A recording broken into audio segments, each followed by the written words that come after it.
Malala for. Thank you so much, ma'am, for agreeing to be here and instantly agreeing to be here and joining us today, and also giving us various shades of interpretations of Gandhi that are available. The way she mapped the kind of interpretations that are available in the world with regard to Gandhi is wonderful. Though she said she is not going to profess, in fact, she gave a wonderful professorial lecture on Gandhi. And Mr. Rungsung Masakui, His Excellency, the Indian High Commissioner, is always precise and to the point, and in stressing the importance of practice over thoughts is important in his talk. Thank you so much for encouraging us by being here. And Dr. Vivek Nelson White, head of the Department of Language, Linguistics and Philosophy, who has always been supporting us and also stressing the importance of Gandhi in the times of transition of the country, right? The thoughts of the individual become more important during the times of transition, and that's the point that she has stressed in her opening remarks. And thank you so much for that. And Dr. Rotimi Omosulu, Coordinator of Philosophy Section, colleagues from Indian High Commission, other colleagues from various departments and sections of the University of West Indies, people from Indian and Jamaican community who have joined us. Ladies and gentlemen, greetings to you all on the eve of Gandhi Day. My sincere thanks to Indian High Commission and Indian Cultural Society in Jamaica for being a part of this event and making this possible. I feel honored to be part of the celebration, Gandhi Day celebration in Jamaica for the second year, because last year I gave my first lecture, so I feel honored to be being here once again. And I must mention this on this occasion, that I have been trying to build a kind of emotional, intellectual and experiential relation with Jamaica in these 15-16 months that I have spent here, trying to interact with the students, faculty of other departments and the community in general outside, stressing the importance of philosophy for life, human life, and Jamaican life as well. Jamaican human life as well, because I believe geography plays a crucial role in your own experiential knowledge. So that's how I'm saying, I'm using this word, Jamaican human life. So I don't know how far I'm successful, but I'm trying my best to reach out and make my own self enriched with these experiences and insights that I have been building. And as a part of it, I'm mentioning this to all of you, and some of you are part of it, I believe. We started something like Philosophy for Jamaica, just trying to think louder as to what would be philosophy for Jamaica and how do we conceptualize that. So this is one thought that has been intriguing me, and people are coming forward to participate in the dialogue and discussion, because there is no defined one. Because if you arrive at a fixed definition, it is a dead one. So the definitions are always evolving, and in this process, the present lecture, the context of my present lecture, Gandhi and the Jamaican Republic becomes crucial and important. I know that a lot has been built before me by various speakers and the people who have introduced. Please don't expect much from me, okay? Because your disappointment would be based on your own expectations. So please be open as to see what is happening, right? So that's my sincere request to all of you. What am I going to do in this 20 minutes? I believe I have 20 minutes. I feel very happy and also very sad at the same time, because I'm happy because some of my previous speakers did not come, okay? And I have a lot of time to talk. I'm also unhappy because they couldn't make their presence and be a part of our celebrations. So let me use at least 20 minutes time to complete my presentation, and 20 to 30 minutes, that's what I'm assuming to be doing. With regard to this theme, as I already mentioned, this theme, in fact, is not chosen by me. It was an outcome of the discussion that happened in the department and within the philosophy section that churned out certain thoughts as to how do we talk about Gandhi yet make it relevant to Jamaica. So it's an outcome of that process, and I believe the due importance should be given to Dr. Omusuru for suggesting this kind of a theme. But the theme appears to be asymmetric. When I say asymmetric, it doesn't seem to be going, no, they're not on the same parallel, right? Temporally, we see two things, space and time to be important for any context. If you look at the space, spatially there are two different places, right? Jamaica and Gandhi may not really be at the same symmetrical space, and also they are not in the same symmetrical time. They belong to, this is the 154th birth anniversary that we are celebrating, and people still, in the recent past questioned and asked this question again, concern again and again, saying that how is Gandhi relevant to the present times, to the present space? And people have been responding to that and trying to make the importance of Gandhian philosophy and Gandhian thoughts useful to not just states and countries in the wider perspective, but humanity universally and individual human lives as well. See, often people misunderstand philosophy to be something that is very broad and it doesn't deal with my life, it doesn't deal with the concrete problems of the life, but actually philosophy in fact deals with the concrete human problems of life. And the best example that you find is Gandhi as a practical, pragmatic philosopher who has followed whatever he has taught in his own life. So we call it philosophical activism, right? It's not just professing and talking about it and doing something else going home. So that is very important that we find. And this asymmetry that we find, the possible asymmetry that we find between space and time with regard to bringing Gandhi and Jamaica together is one of the major concerns that I would be addressing, because I see that though we look at often such kind of asymmetry to be problematic, for a political philosopher like me, it's not an asymmetric and it's not a problematic one for me.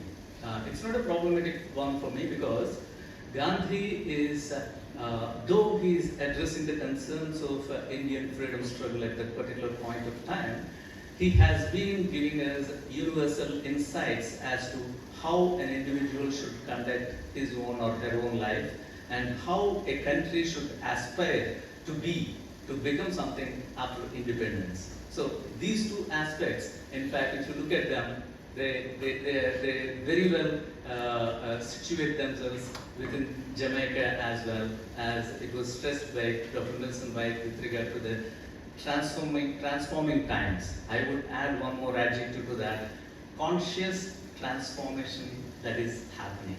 It's not just unconscious transformation that is happening, which we don't know what is going to happen later on. It is a conscious transformation that is happening when we are talking about Jamaica as a republic, right?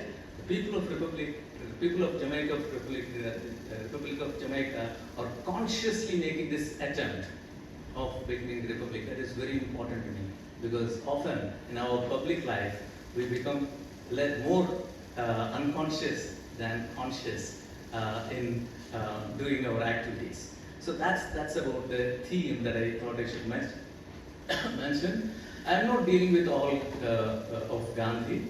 I'm doing a kind of conceptual analysis and philosophical exploration in this particular talk. And I'm going to examine the Gandhian model of a republic rooted in his concept called Swaraj, because he hasn't used the word republic for himself.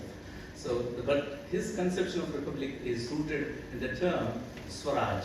That is very important to me, so I would be talking about his concept of Swaraj. Swaraj, I would come to that a bit later. And as I said, relevance of Gandhian model for Jamaica is possible as his philosophy is philosophy of liberation. When he was talking about Indian independence, he was talking in terms of human liberation. When he was talking about eradicating untouchability that was existent in India, he was talking about India and human beings in terms of liberation. So it's like this philosophy that we find, which seems to be approaching some of the contemporary problems, but it is always in the lens of liberating the individual from the institutions and also from one's self-imposed problems. So that is where Gandhi as a philosopher of liberation is important. I believe when I am trying to read Gardner's for past 3-4 months, I believe Gardner's philosophy actually comes to that particular level. And we have in India Ambedkar, Baba Saheb Ambedkar, who also spoke in terms of this liberation philosophy. And you would find many examples in different countries with regard to this kind of liberation philosophy, which is very important for us. Now, I'm just trying to contextualize so that I can go to Gandhi. Okay, so how do I contextualize Jamaica? So contextualizing Jamaica is in terms of post-coloniality, right? Because most of our countries, like including India and Jamaica, both are post-colonial in their existence now, and democracies, and then republic is the question that is coming up. So how do we look at these? See, when we say that a country is post-colonial, what is the difference between colonial and post-colonial? A country which was colonized and a country which is in post-colonial. It's the self-rule that is being stressed, right? The distinction between colonial and post-colonial is based on self-governance rooted in the autonomy of the sovereignty of the state. So definitely, I'm just trying to create my own platform so that I can take it further. Definitely Jamaica is that, right? There is no doubt about it. And then, what is this democracy that we are talking about? We often define in a very general, loose sense that democracy is the government of people, by the people, and for the people. But you know, such kind of a conceptualization has its own limitations and problems as well. So India and Jamaica, both being democracies, may be facing certain kind of concerns which democratic form of government can create. So how do you go beyond them is the question, okay? How do you go beyond the coloniality and how do you go beyond the democratic, some of the problems of the democracy are important, and that is where I believe republic becomes very important. Okay, that is all. If you look at the world map and look at the countries which are democratic, you would find more than 70% of the countries in the world are republics. Okay, some of them are democratic republics, but some of them are call themselves to be republics. Right. So, what is this republic? In general, at the peripheral level, if we look at it, republic is understood to be a political, a form of government where political power rests with the public and or their representatives. And even in democracy, same thing happens, right? Representative democracy. But along with that, the other important aspect is the head of the government is not a monarch or other hereditary head of state. So this is where democracy is, Jamaica is trying to be republic in that particular instance, and India is already a republic in that particular instance. So can there be a post-colonial democracy without being a republic? This is the general question that I am trying to pose to myself. Like, can there be a country which is post-colonial and which has become a democracy but which is not a republic? No? Is it a problem? Is it that being a republic is a necessary condition or sufficient condition for a modern state? No? These are the larger problems that I am trying to pose and address and leave them, because I don't want to answer them, because these are broader questions which are important for all of us.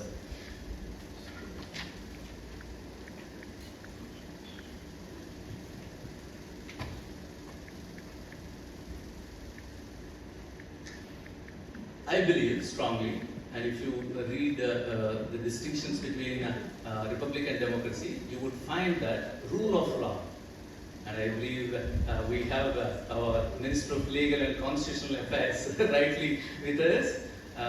This is what makes a republic different from a democracy. And the problems of democracy in terms of majoritarianism and violation of the rights of the minorities would be addressed through this rule of law and constitutional safeguards in a republic.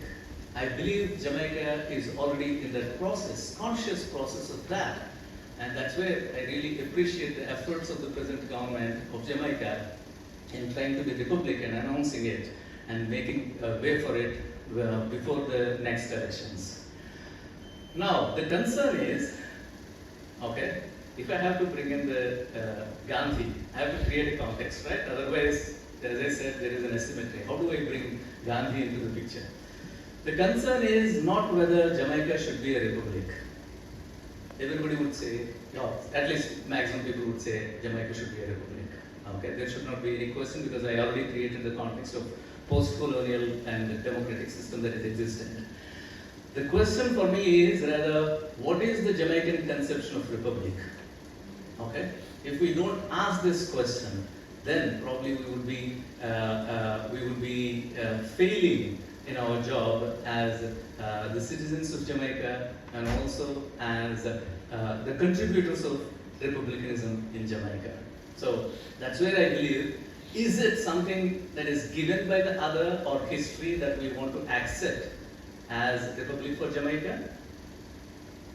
Which means, friends, remember one thing, many countries have defined Republic according to their own perspectives, okay, their own historical experiences. For instance, there is a huge debate that exists in USA as to what is a republic in United Nations, United States, okay? So the republic is not same for every country. And I believe that is to be taken into consideration in conceptualizing the Jamaica's its own construction of a republic rather than going by something that is already defined. Okay, as I said, if something is already defined, then it is frozen, and such kind of frozen one may not be suitable for every one of us and each one of us. So that's where I believe the question that we have to address now is, what is the Jamaican conception of republic that we are looking at? What would be the foundations of Jamaican republic is to be something that is to be addressed. Okay, when I say this, see, every republic will have different kind of foundations on the basis of, for instance, I would ask this, for instance, in terms of its historical experiences, because the country's historical experiences are different. The people who have colonized will have a different kind of a historical experience, and the foundations would be different for them, and foundations of a country which was colonized would be different. So this is another important aspect that I thought I should stress here, and that is how the concern is, what is it to be a Jamaican? In fact, madam, I should mention this, that in many of the lectures that I am giving on philosophy, I was exploring this question like, what is it to be a Jamaican? And I get different kind of answers. And I suggest all of you to look at one documentary that was made by BBC on what is it to be a Jamaican. Okay? And it begins this way. The narrative is important for me. It begins this way that initially it asks like, what is it to be a Jamaican? And people start saying that trust. Many people say that. And then the documentary tries to break that concept in the second half. Okay? Saying that there is no trust. I'm saying we should construct our own narrative of republic rather than other trying to create our own narrative of republic, right? So I did not find anything that has come from Jamaica to construct such kind of a narrative. That's where this question like, what is it to be a Jamaican is important to me, and what is it to be a Jamaican Republican? I'm not saying Republican in the notion of United States. I'm talking about Republican as a citizen who is associated with Republic. This leads me to this another important question, like what is Jamaica and how is it conceptualized for future? Whenever we try to talk about a country, our own country, we don't just talk about our own country in terms of what it is now. We talk about our own country in terms of what our aspirations are. In the transition, times of conscious transformation that is happening now, what are our aspirations is important. And this is where, when I ask this question, like, what is your idea of Jamaica? I asked this question in many of the platforms where I was giving lectures on philosophy, like, what is your concept of Jamaica? Is it an ideal one, which probably you can never reach? Or is it an empirical one, which you experience every day in your life? Or is it an empirical one, as it is presented in terms of people talking about its violence, etc.? Is that what your conception of Jamaica is? And is it the one that is projected by the other? Or are we trying to consciously construct our own concept of Jamaica by participating in our everyday life? It's not that you construct Jamaica by doing some profound thing. You construct Jamaica by being whatever you are and participating in your own everyday activities, yet being a Gandhian. That's where I'm going to bring Gandhi into picture, right? So that is very important to me. So what is this? How is it conceptualized for the future is important. I thought I would suggest you, ma'am, like, such kind of discourse has to happen at the schools and colleges. Like, what is your conception of Jamaica for next 50 years, 20 years? Because they are the ones who would live for 20 years, and they should have written document as to, yeah, this is how, when I was in school, I have written, I have conceptualized my Jamaica. So this is important to me. That is how we provoke the kids to conceptualize, expand their conceptualization of country that they own, right? So, yeah, I thought that's one of the important aspects. And what are its resources, sources, and experiences, especially when we talk about experiences, insights that we have gained, and the strengths of the country are very important to be looked at. Such an assessment may present a unique conception of Jamaican Republic that enunciates the place of autonomy of will and free will of the individual, not just the individual and the country. So this is where I believe it is important for us, this whole discourse that is happening, conscious transformation discourse that is happening now with regard to Jamaica being republic is important to me.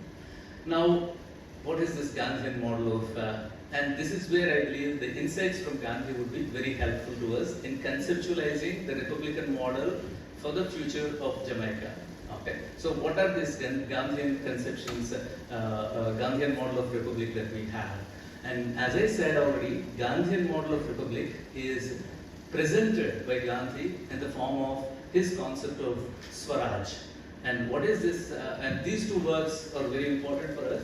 Hind Swaraj and constructive program. These are the two works that he has written in 1909 and 1941. See, these two words are still relevant to us. That's the important thing. Especially the constructive program, I believe, should be read because it talks about economy. We think that economy has to be dependent, especially in the global context. But he presents a kind of economy which can be self-reliant. So that's where the constructive program and also his Gram Swaraj that he talks about, village self-rule that he talks about are very important for us. And Swaraj, as I said, Swa means one's own, Raj means rule, which means self-rule. So he stresses the importance of self-rule. Obviously, see, these concepts often seem to be very misguiding us in the sense that who would say that we are not under self-rule?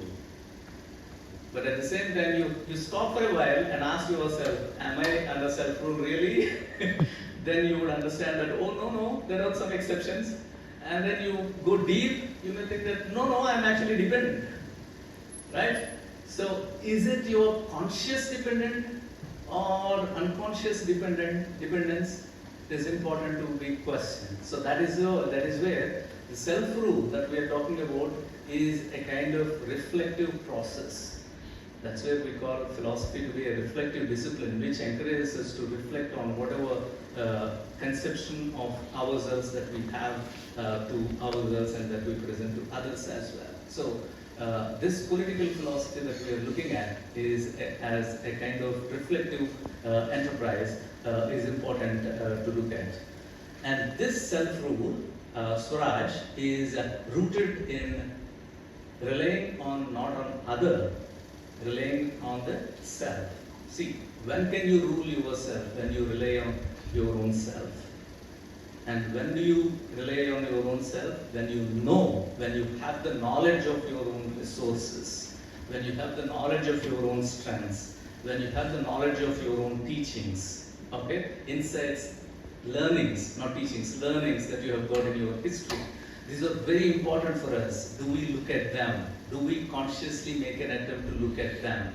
So, in a way, what I am also stressing in this particular context is to develop a kind of discourse among the public, among the students especially, as to what is it to be a republic, and do you understand self-rule, and do you understand depending on oneself, relying on oneself, and if you have to rely on yourself, what are your learnings from the history?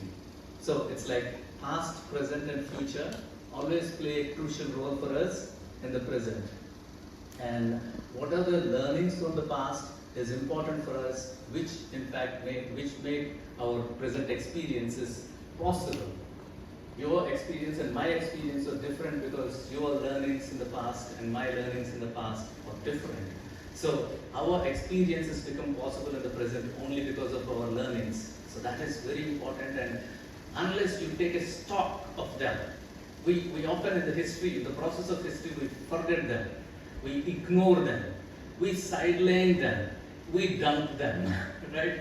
So unless we go back and take stock of our historical learnings, your present experiences can never be changed. It's an epistemological process that happens within the self. So that is where your present experiences will provide aspirations for the future. So that's where I believe if we are talking about Republic, Jamaican Republic in the present, it is important for us to look at, have a kind of stock taking of our learnings in the history, which facilitate our experience, and then help us in aspiring for the future. So that's where self-reliance as a concept, Gandhian concept, is very important and plays a crucial role at the individual level and the state level as well. Not in terms of individuals being secluded ones, individuals being a part of an organic whole. Because often whenever we look at this concept of part and whole, community and the individual, we and the institution, like for example, I as a faculty member in the university and the university as an institution, how do I relate myself? How do I see my interconnectivity with the institution is important. And how do I relate my own self with the other parts and with the totality? Okay, this plays a crucial role in conceptualizing our own Republic of Jamaica. So that's where I believe the model has to be the organic model that even ancient Greek philosopher Plato tries to stress. This is another important aspect of Gandhian model when it comes to economy. I believe I stressed this point in the last year's lecture, and somebody from the audience said, no, I don't think it is possible. Okay, the concept is not having more.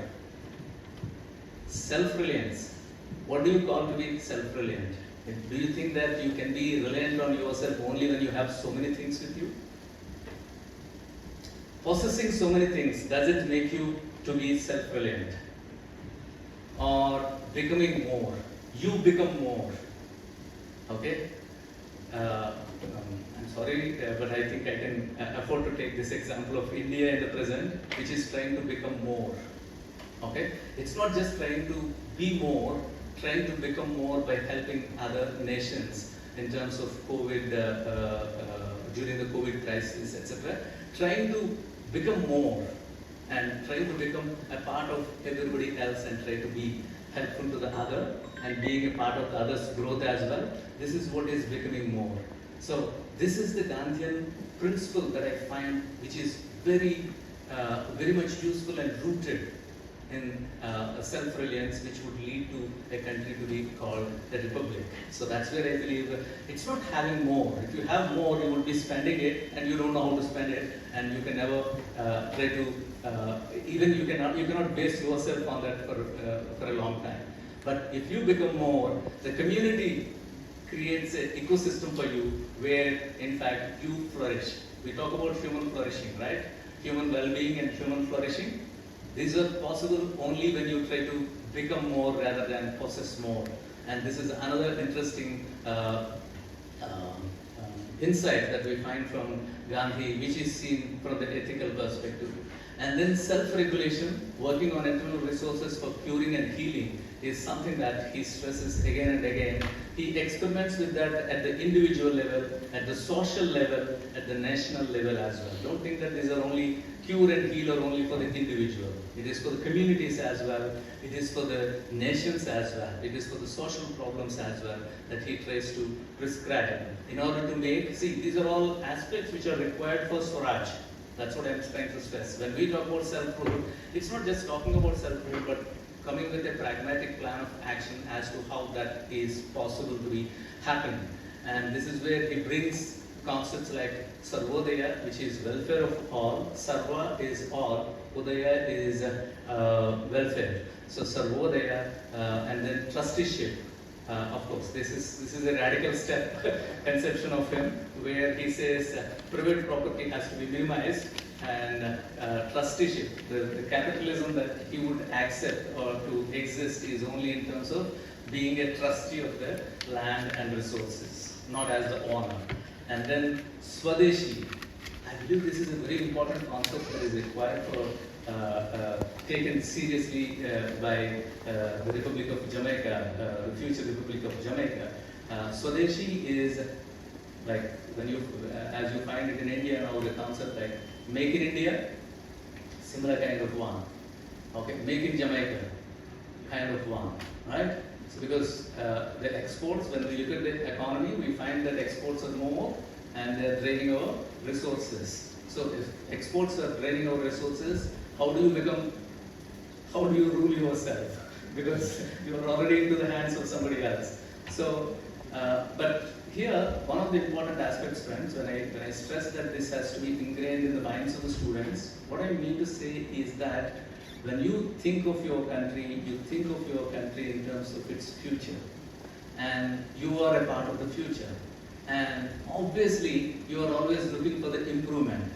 If you are looking for the improvement of the country, not just by adding republic as a suffix or an adjective or a statement in the paper, how do you do that?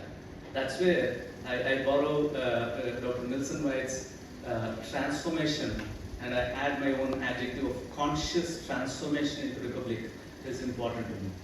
Unless that happens at the ground level. See, no change. Gandhi would always argue that no change comes from the top.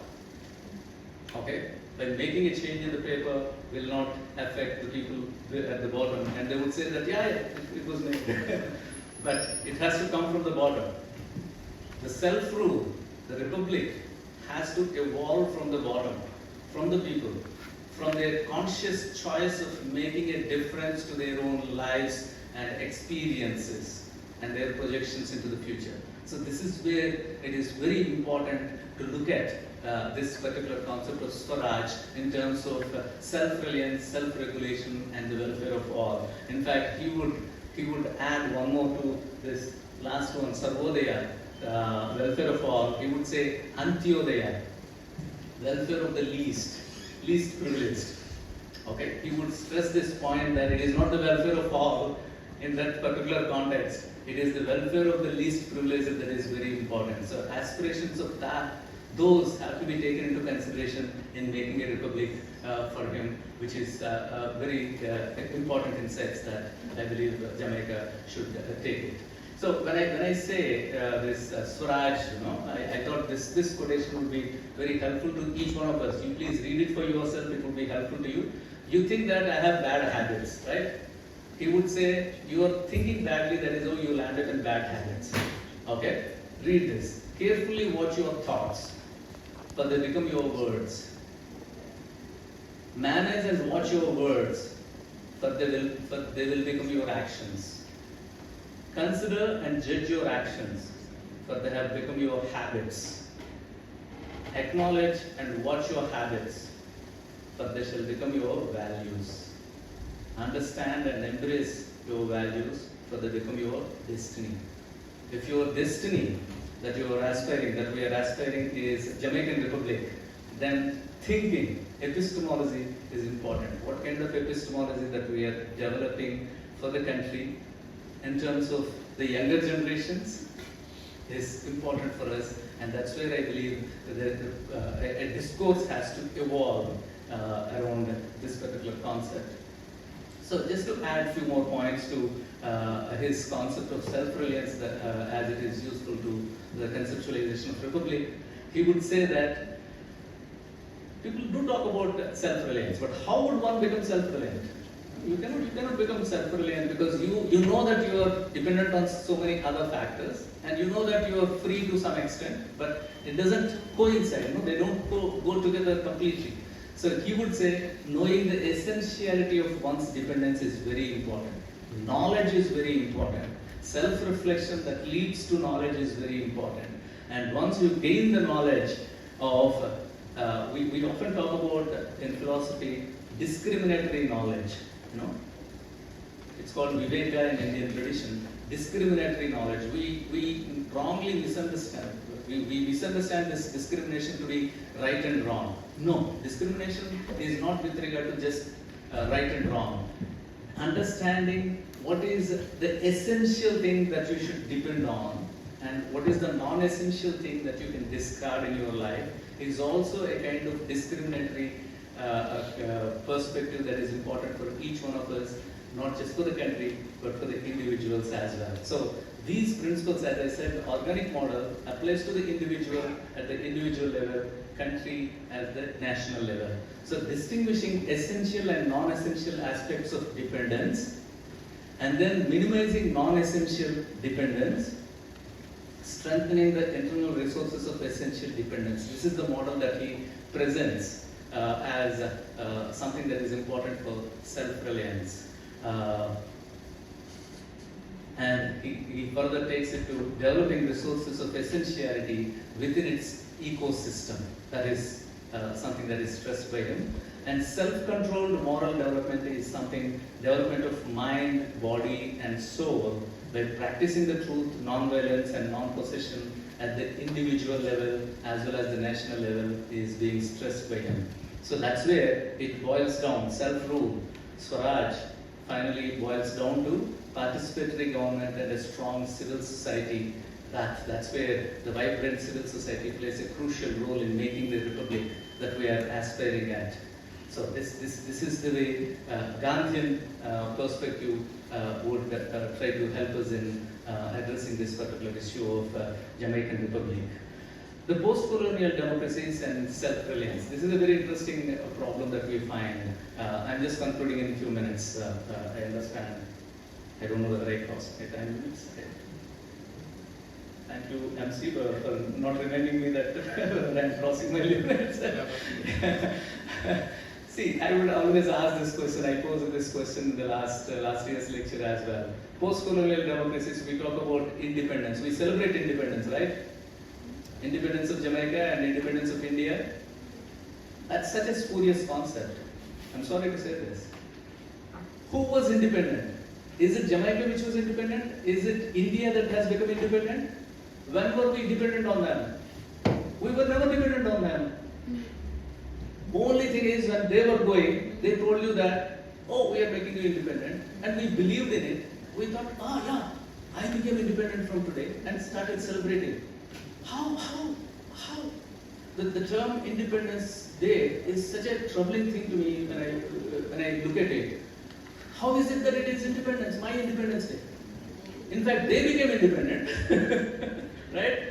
And now they are some of the countries which have colonized us are in a bad state because they are no more able to draw resources from us, and they are not able to sustain independently, and they are in trouble. So how is it that we were dependent on them, This is what, there is an interesting Indian philosopher by the name of Partha Chatterjee who talks about a discourse called derivative discourse. They tell you what are the terms and conditions, and you start believing in it, and you unconsciously, without reflecting on them, repeating what they have said.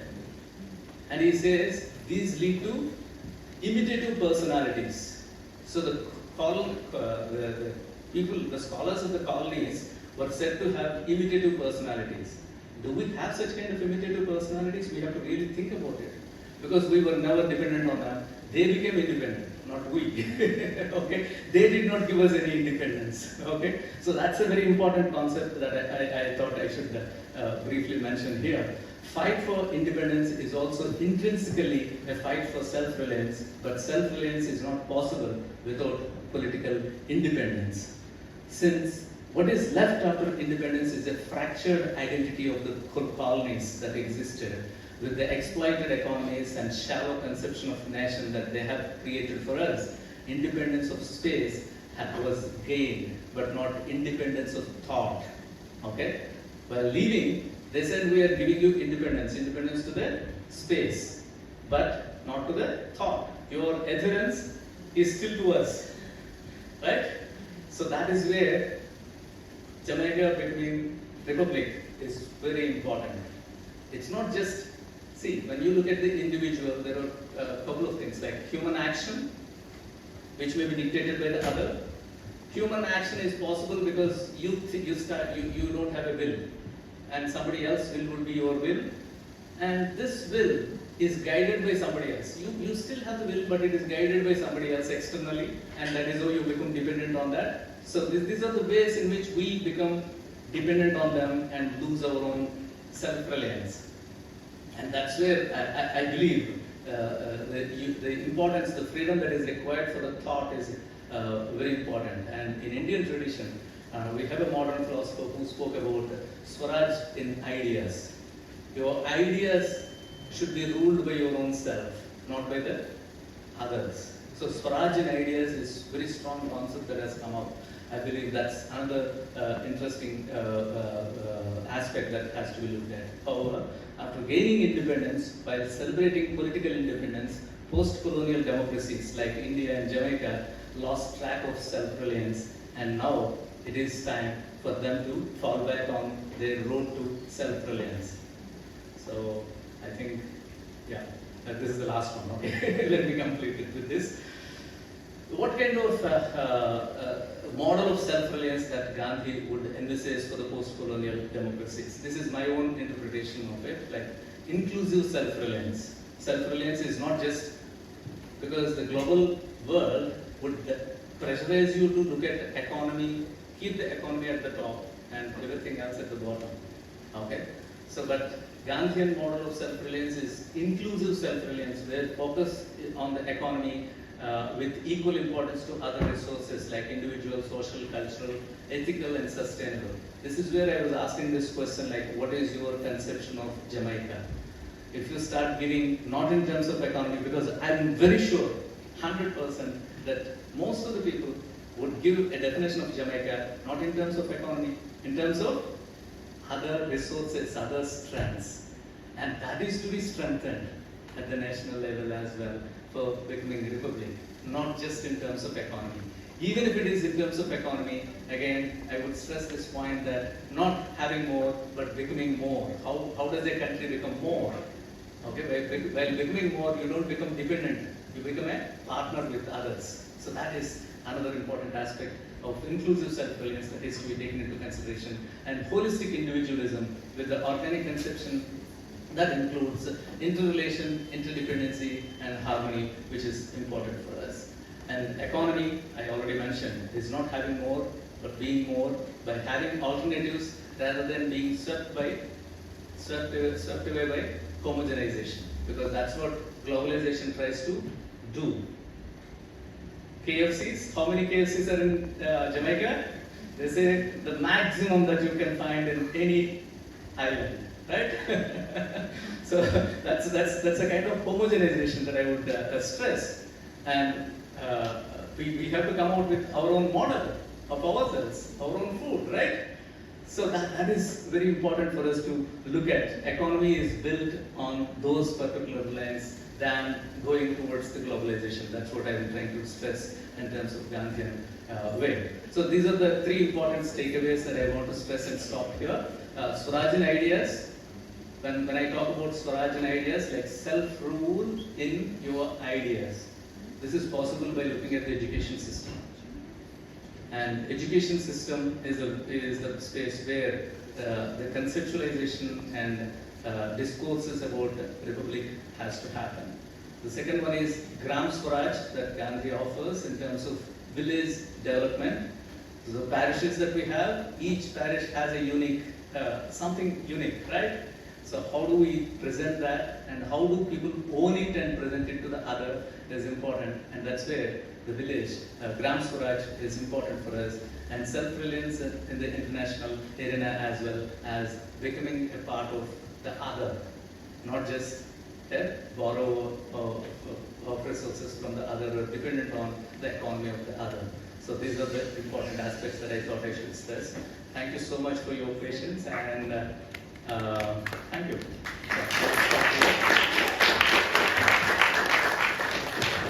If there were any observations or